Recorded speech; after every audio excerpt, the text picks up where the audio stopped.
Good everybody, this is a video on my bug out bag or get out of dodge bag, 72-hour bag, but really it's a survival bag. It is a 20 litre bag, 20 to 25. It has a couple of external bits and I'll just talk about those quickly and then we'll go inside. That is a titanium cold steel shovel, Russian issued, pretty good, very sharp edge. Goal Zero for charging anything. That's I think the Goal 07. So smaller things, cell phones, tablets, things like that. 3 panels on it. This is a SOG bush knife. As you can see, it's quite thick as well. So has a blunt instrument on that end, or pretty sharp as well. I've actually cut up whales that have stranded up on our beach with that. That sits on the front of the pack on my shoulder strap or in my hand. There's a hat on the side as well, and over on this side we have a three-way radio, tri-band, so ham radio, scanner, VHF, UHF, all that sort of stuff as well. Let's go inside. This is the start of a bit of a breakdown of the 25-litre Ogio dry bag as a survival bag, bug out bag, 72-hour bag, survival bag essentially. We've got the solar panels off on the side there with AAA, AA, all the cable and wiring, good solid panels, and you can tie that up to the bag. We've got the titanium shovel with a sharp blade on the end of it, lightweight, really useful, known all over the world, good Russian quality. Scanner sitting on the side as well, bungees that hold all that external stuff on there.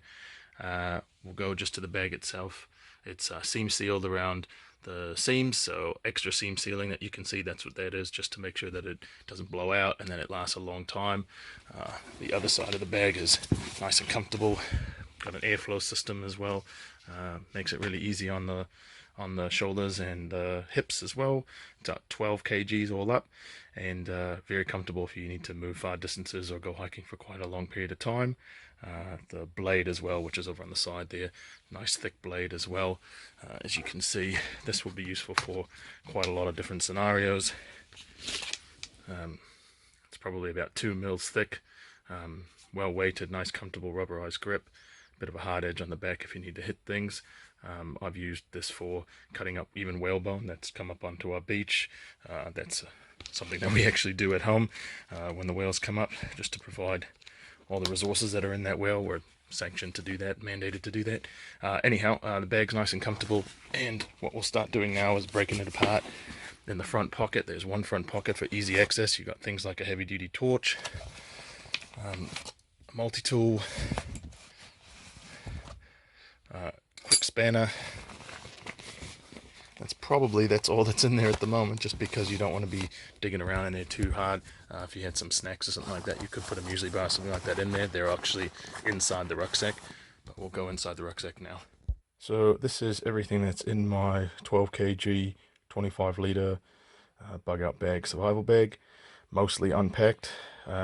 Everything that's on the pillow are things that are on the outside or in the outside pocket. Two things I missed were the compass that you can see there and a set of binoculars. We'll go through everything relatively quickly, starting up in the corner here.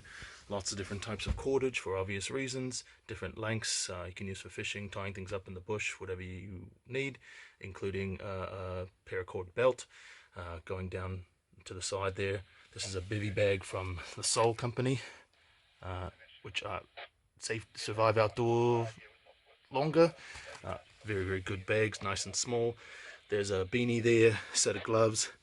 I've got 2 survival bags there. One of them I think is it's a blanket. The other one is a larger sort of emergency bag. Coming here are all thermal equipment, thermal gear. This is merino vest to keep your core warm. Long john merinos, wet weather gear pants, wet weather gear jacket, both small, extra pair of thermal socks. All that stuff is staying warm in the bush. If we carry along this way, that's a longer bandage, like a more heavy-duty bandage. I've got 2 sets of gardening gloves, and then 2 books here, SAS Survival Guide and a pocket gem, and Guide to Edible Plants for our country. Going over the side, I'll pull that bag apart in a minute, but got lots of different things in that bag. Pens, solar watch, another short bladed knife, also very thick. This is a Smith & Wesson, believe it or not. easy to sharpen. There's a sharpener in there as well for all my knives. Going along here, bit of duct tape, head torch as well, a lighter. This is quite useful as well. This is non-insulated, so you can put this straight on the fire. It's 1 liter and it's a wide mouth, so you can cook things in this as well as store water if you needed to. Some rubber soft baits, another small first aid kit. These are ready-to-eat MREs, basically. They're Indian, but they're nice and cheap. You can get these at any supermarket all across the world, I think, and they are, in New Zealand, they're about $3.50 each. And there's a good meal in there, lots of protein, lots of carbohydrates, and you can just open the bag and eat them, or cook them if you want, cook them in the bag. This is my old survival kit, the daily that I brought everywhere. I'll open that up in a second as well, so I'll just put that aside next to the bag because we'll look at those next. Set of nails, just worthwhile if you need to put up a quick shelter, much faster, instead of tying everything together. Coleman saw. There are better versions of this, but that's what I've got at the moment, but I'm looking at getting something slightly better, and I think that's about the end of it now. We've got the cloth, just like a microfiber cloth, toweling off, that sort of thing. Oh, and a bit of sunscreen. So that's generally the contents, and now we'll go to those 2 items on the side, just here, and look through there as well. Yep, just quickly adding, this is the older survival bag here that I've had for years, and the plastic bag that were also in the main bug out 72-hour bag, survival bag. This smaller one here that was in the yellow dry bag, what we're looking at is another water purifier, or my first of 2 water purifiers. It's like a life straw, that type of thing. Some Proflexin that are, these are actually from remote first aid medical kits offshore, so they're all sealed and the air's taken out of them. Another large bandage. This is one of those kits that you can buy, but it's a good one rather than the cheap ones. So it's got quite a few different things in it, including fire starters, wet fire stuff, star flash it says. Yeah, you can read all that on there anyways. The main thing for me is having a proper chainsaw blade for doing your manual cutting if you need that.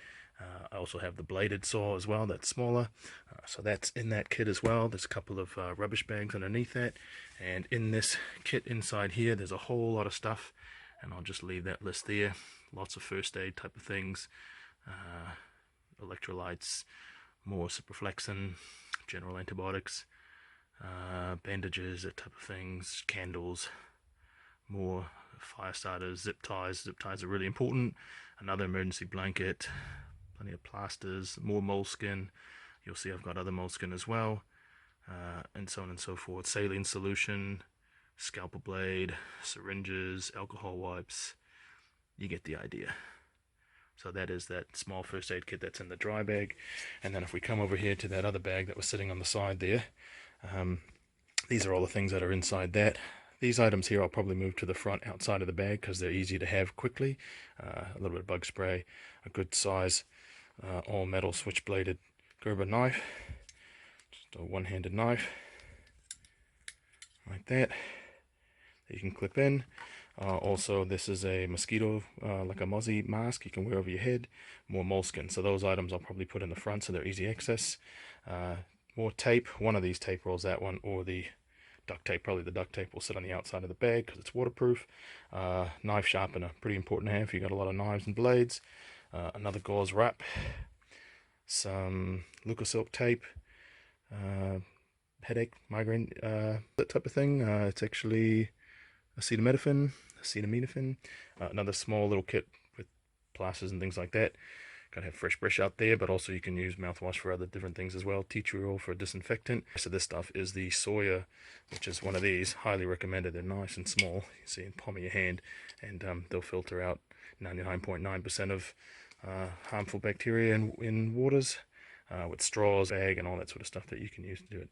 So that all up. Just a quick addendum, I've resorted my E.D.C bag. I'm just going to use a little Stinger 22. This is from Moscow Moto. Really good durable bag, so I've got a spare, so I'll use that one. And I'll put the old survival first aid kit in it, along with the quick essentials that I want to be able to grab quickly.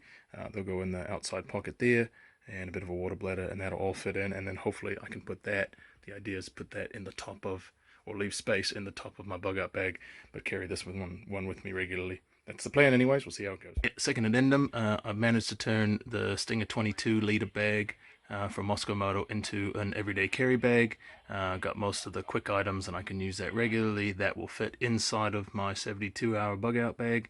So got your E.D.C, and then when that goes inside, that's the entire survival bug out bag. A lot of good items in here that I can grab and use if it was short term or long term, but they all fit. This is 8 kgs, and then all the other items will go on the outside as per normal.